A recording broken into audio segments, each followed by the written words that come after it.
For those of you who may or may not know, I own the Airbnb property management company. And today I have a surprise to show y'all.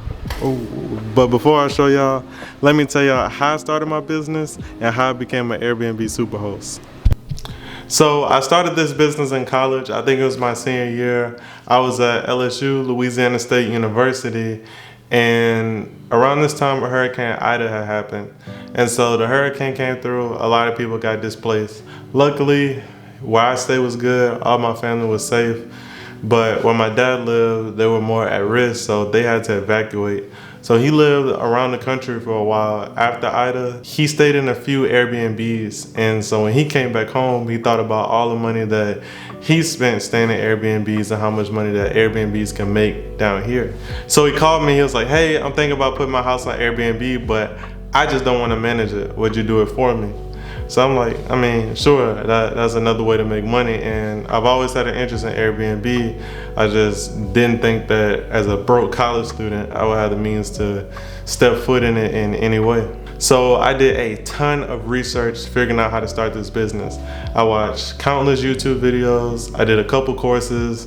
There was a lot of courses that almost got me that cost $1,000, $1,500, whatever, but I just told myself if I really couldn't do the homework on my own and find out how to do this business, then I would pay for it. A lot of the YouTube videos I was watching, they would give me a lot of information, and then the key stuff that I needed, they're like, hey, buy my course to figure it all out. So it was kind of a crazy time. The one course that I did, it was like a $15 course. They gave me so much information. It was more so about the legal stuff, the back end stuff, all the technical stuff that I needed to run a business.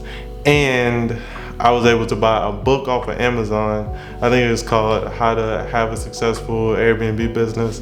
I'll link it down below so y'all can check it out if you're interested in this. But this book was like 10 bucks and it gave me everything that all the YouTube videos were leaving out. And after all the YouTube videos, the courses, the book, I was sitting there like, it's still something that I'm missing. And then I realized the thing that I was missing was experience. I just need to go out and do it. But to go out and do it, I had to figure out exactly what do I do. So for y'all to understand, what I do is Airbnb property management. So me personally, I don't own any Airbnbs, which is perfect being a broke college student and can't buy any Airbnbs.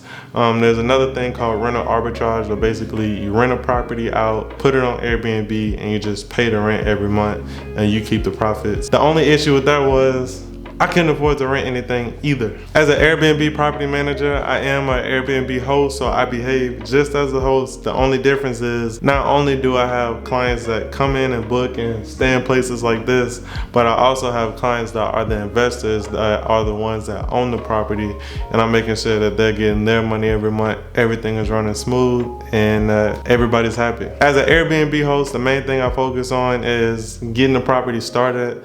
So a lot of my investors, they've never done Airbnb before, so they're trusting me to show them what to do, how to do it. The next thing is design. And this one, it was kind of a collaborative effort, but the host, she mainly did most of the work designing it. The next thing is marketing, pushing the property out, make sure people can see the property, guest relations, messaging guests, make sure that they're okay, tending to their needs. And the biggest thing is automation and smoothness of everything. So like coordinating the cleaning, making sure guests could check in and out, and all that good stuff.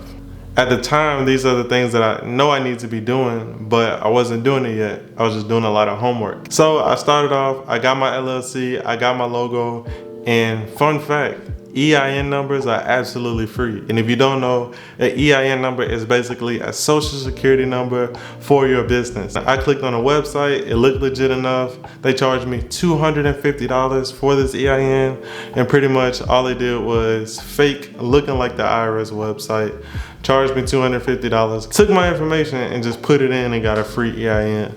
I was sick for like 2 days behind this. So this was the time where I really needed to get experience, because all the homework I'm doing is not paying off, and I'm $250 in the hole when I didn't have to be. So if you didn't know, I'm also a real estate agent, and I had a showing for one of my investor clients, and we're looking at properties, and I'm like, man, these would look like good Airbnbs. So I asked him, hey, would you put a property on Airbnb if it made sense? And he said, oh yeah, like this is something I've always wanted to do. However, I don't know anything about Airbnb and I'm not here to run it because he lives out of town. So I told him like, hey, I have a business doing this. I could definitely help you. Like, let's set up a Zoom.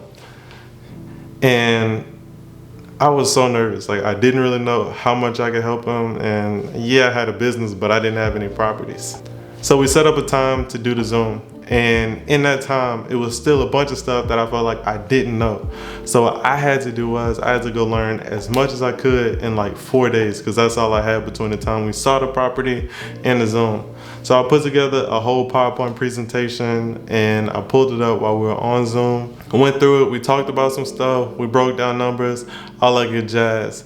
And then at the end I was like, okay, feeling really good but really scared about this. Like, hey, you know, do you think this is something we could do moving forward? He said, Jalen, you had this job before we ever got on this Zoom. I just let you do the Zoom for you so that you can get practice presenting and that you can put your skills to the test. You already had it without me saying them. And man, I just couldn't stop smiling and I couldn't believe he said that, because I really, in my head, this was the biggest thing I had to work for. And I know in this business, the hardest thing to do is securing your first property, especially when you don't have any experience beforehand. So we got that property, we did some renovations in it, added some furniture, got it looking real good. And then it came time to put it on Airbnb. One big thing to do in Airbnb is have professional pictures. So I scheduled pictures, however, I wanted to go ahead and create the listing in Airbnb. Therefore, as soon as the pictures come, all I have to do is just put the pictures in and then it'll be ready to go. But in order to do that, you have to have certain pictures as placeholders. So I went through on my phone, I took some pictures, I created the listing and I put it on inactive, and I was waiting on the professional pictures to make it active. Somehow Airbnb made the property active while I was sleeping, because I woke up one night, went downstairs, checked my phone, I'm rubbing my eyes and I see an Airbnb notification, $1,000 booking, 15 nights. And I'm like, what? How did this happen? Like, the property not even live. And then it's like a huge booking. Like, these bookings are not common at all. Like, this was, I didn't know what to do with myself. As fast as I could check the time, look at my phone, I'm accept. So I accepted the booking, they came in, they were a really nice guest. It was a great first experience. And I had some really, really bad experiences, but we'll save that for another video. So from there, I was able to build up and get 3 properties with 3 different investors. One of my properties I no longer have, but between me and the investor, it just made sense for him and his wife to run it and me not to run it anymore. And I wish them nothing but success, and I'm still glad that me and him had the relationship that we have, because it's all business, it's all good. And in having those 3 properties, I became an Airbnb Superhost. And I just want to give y'all an idea of how difficult it was for me to become a Superhost. So first and foremost, I take the utmost pride in creating the best experience for all of the guests that come stay in any of my units. So I'm making sure it's clean, it just feels homey, it's super nice. Like, shoot, I could lay down in this one right now. But it would always be something that's outside of my control that people would give the worst reviews for. So some of them are tied to the bad stories that I'm not gonna talk about just yet, but some of them were stuff like somebody's flight was late and they wanted me to let them stay longer, but I didn't let them do it because they had another guest checking in after, and the cleaner needs time to clean between the guests, and I don't want her doing no half job or cleaning super fast. I want to give her time to clean it and sanitize it to a 5-star standard. But basically, small stuff like this will happen every time it's time to announce Superhost. They do it once every 3 or 4 months, I believe. So it literally be the booking right before they announce it that I don't get it. And to be a Superhost, you have to have a 4.8 rating or higher and a bunch of other stuff, but the rating is the big part. Now it always dropped down to like a 4.79, 4.78, something crazy like that. But I'm so happy that I'm now a Superhost. And I don't know if you guys can see it, but I do have gray hairs, and this business stresses me out so much from time to time.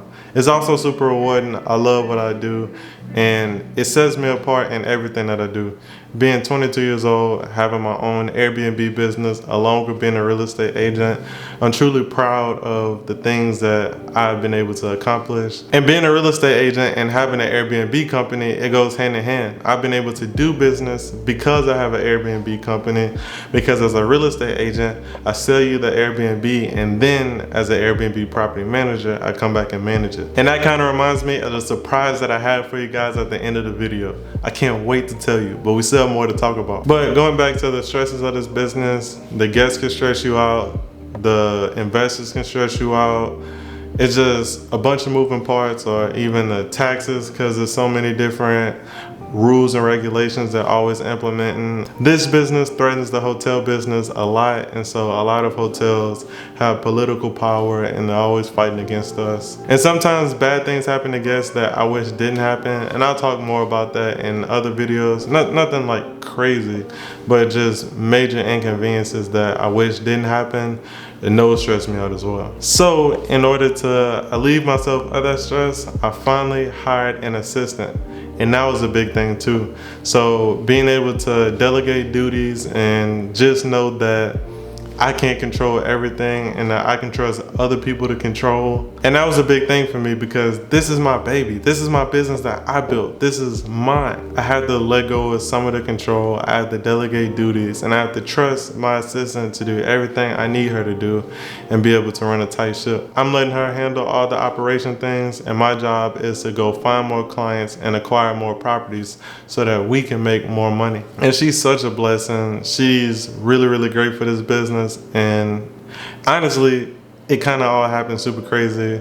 I'll probably talk about that in a different video, but it just all worked out how it's supposed to work out. And I'm also tripped out that I'm 22 years old and I got my first employee. I never would have thought that that's something that I would have been able to do. And last thing I want to talk about before I get to the big surprise is my trip to Destin, Florida. So I went to Destin, Florida, and I had a blast. And this was the first time ever since I had my own Airbnb company that I stayed in somebody else's Airbnb. So it was really interesting going in there, seeing how things worked and seeing their messages and how they had the property and all that kind of stuff. So while everybody else is there relaxing, chilling, I'm sitting there trying to figure out what their business model is, how it's running, and how I can take these things and implement it into my business. So I want to talk about a few of those things. The first thing was atmosphere. That's the thing that I initially got when I walked in, and that's in any property. When you walk in here, you're gonna see the greens, you're gonna see the golds, you're gonna smell it, you're gonna feel it. And just being in that one, it had a different atmosphere in every room. And my Airbnbs are 1 bedroom, 1 bath. So if you think about it, they're kind of studio-esque.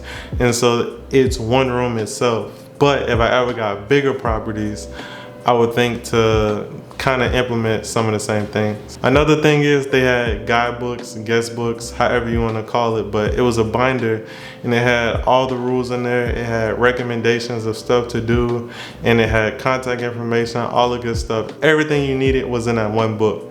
And in my properties, I don't have a book like that. So that's something that I need to implement. And I think it'll go a long way with my guests. A lot of the times they message me and they ask me for recommendations, and I'm always happy to help. But in order to save myself some time, and even them, sometimes they might be scared to ask, it's already there in the book. And I think I have a good taste. I mean, just look around. So I think that my guests would appreciate the things that I could recommend to them.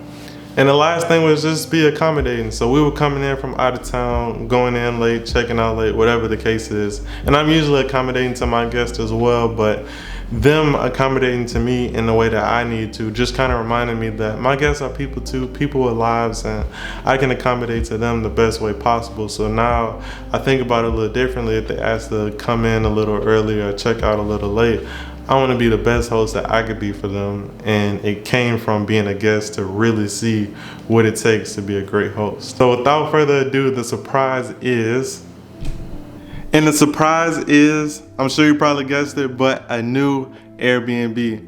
So this property isn't the same one I was at the beginning of the video. And that's because with that property, some things didn't go right. It was partially my fault, but We're in this one right now. So this one is close to LSU, just like the green and gold one I was in. This one's a 2-bed, 2-bath. And it's not quite on Airbnb right now. Nobody knows about it, so you guys are getting an exclusive look right here, right now. I'm gonna end the video on a house tour of this place so y'all can check it out.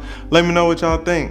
And don't forget to like this video, comment, let me know if you want to hear my bad horror stories from Airbnb, and most importantly, don't forget to subscribe. We're on our way.